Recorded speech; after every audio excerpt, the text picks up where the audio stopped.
प्रधानमंत्री मोदी एक बार फिर अपने फैसले को लेकर चर्चा में हैं, लेकिन इस बार कोई बड़ी रैली, विदेश दौरा या राजनीतिक बयान नहीं, बल्कि उनका बेहद छोटा काफिला। आमतौर पर पीएम का काफिला कई गाड़ियों, सुरक्षा वाहनों और एस्कॉर्ट से घिरा रहता है, लेकिन बुधवार को दिल्ली में कुछ ऐसा दिखा जिसने हर किसी को चौंका दिया।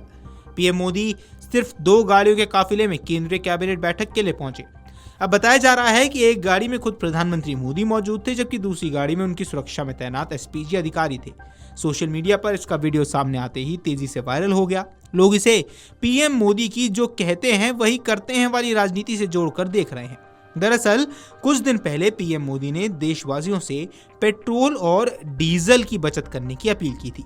उन्होंने कहा था कि आने वाले समय में वैश्विक हालात और पश्चिम एशिया में जारी तनाव के चलते ऊर्जा संकट गहरा सकता है, इसलिए हर नागरिक को ईंधन का इस्तेमाल सोच समझकर करना चाहिए। प्रधानमंत्री की इस अपील के बाद कई विपक्षी नेताओं और सोशल मीडिया यूजर्स ने सवाल उठाए कि क्या सरकार और बड़े नेता खुद भी इस सलाह पर अमल करेंगे।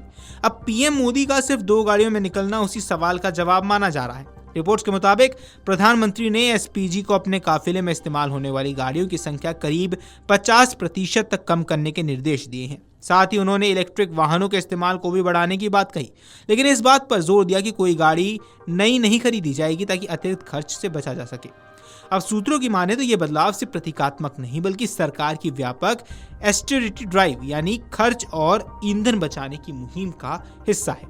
पश्चिम एशिया में जारी तनाव और तेल की बढ़ती कीमतों का असर भारत जैसे बड़े तेल आयातक देशों पर साफ दिखाई दे रहा है। अंतर्राष्ट्रीय बाजार में कच्चे तेल की कीमतें बढ़ने से भारत का आयात बिल बढ़ सकता है, महंगाई पर दबाव आ सकता है और रुपए पर भी असर पड़ सकता है। इसी वजह से केंद्र सरकार लगातार ईंधन बचाने, सार्वजनिक परिवहन इस्तेमाल करने और गैर जरूरी खर्च कम करने पर जोर दे रही है। अब पीएम मोदी ने हाल ही में हैदराबाद में दिए अपने संबोधन में सिर्फ पेट्रोल डीजल बचाने की बात नहीं कही, बल्कि लोगों से 1 साल तक सोना कम करने की अपील भी की। उनका कहना था कि देश के विदेशी मुद्रा भंडार पर दबाव कम करने के लिए सामूहिक प्रयास करने होंगे। इसके अलावा उन्होंने अधिक से अधिक वर्चुअल मीटिंग्स करने, कारपूलिंग अपनाने और पब्लिक ट्रांसपोर्ट का इस्तेमाल बढ़ाने पर भी जोर दिया है। अब प्रधानमंत्री की इस पहल के बाद कई बीजेपी शासित राज्यों में भी असर दिखाई देने लगा है। दिल्ली की मुख्यमंत्री रेखा गुप्ता ने विभागीय कार्यों में कम से कम गाड़ियों के इस्तेमाल के निर्देश दिए हैं। वहीं यूपी के मुख्यमंत्री योगी आदित्यनाथ समेत कई नेताओं ने भी ईंधन बचत और सीमित वाहनों के इस्तेमाल को लेकर अब संदेश दिया है।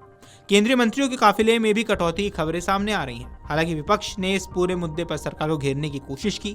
कुछ विपक्षी नेताओं ने कहा कि सिर्फ जनता को सलाह देने से काम नहीं चलेगा, सरकार को खुद बड़े स्तर पर खर्च कम करने होंगे। मध्य प्रदेश में कुछ बीजेपी नेताओं के बड़े काफिलों के वीडियो वायरल होने के बाद कांग्रेस ने सवाल उठाए कि जब पीएम खुद ईंधन बचाने की बात कर रहे हैं तो पार्टी के नेता उसका पालन आखिर क्यों नहीं कर रहे हैं। अब सोशल मीडिया पर लोगों की प्रतिक्रियाएं तेजी से सामने आ रही हैं। कुछ इसे लीड बाय एग्जाम्पल यानी खुद उदाहरण पेश करने वाला कदम बता रहे हैं, तो कुछ इसे मजबूत राजनीतिक संदेश मान रहे हैं। Video desk amarujala.com। अगर आप ये वीडियो YouTube पर देख रहे हैं तो हमारे चैनल को सब्सक्राइब कर बेल आइकन दबाएं और Facebook पर देख रहे हैं तो हमारे पेज को लाइक करें।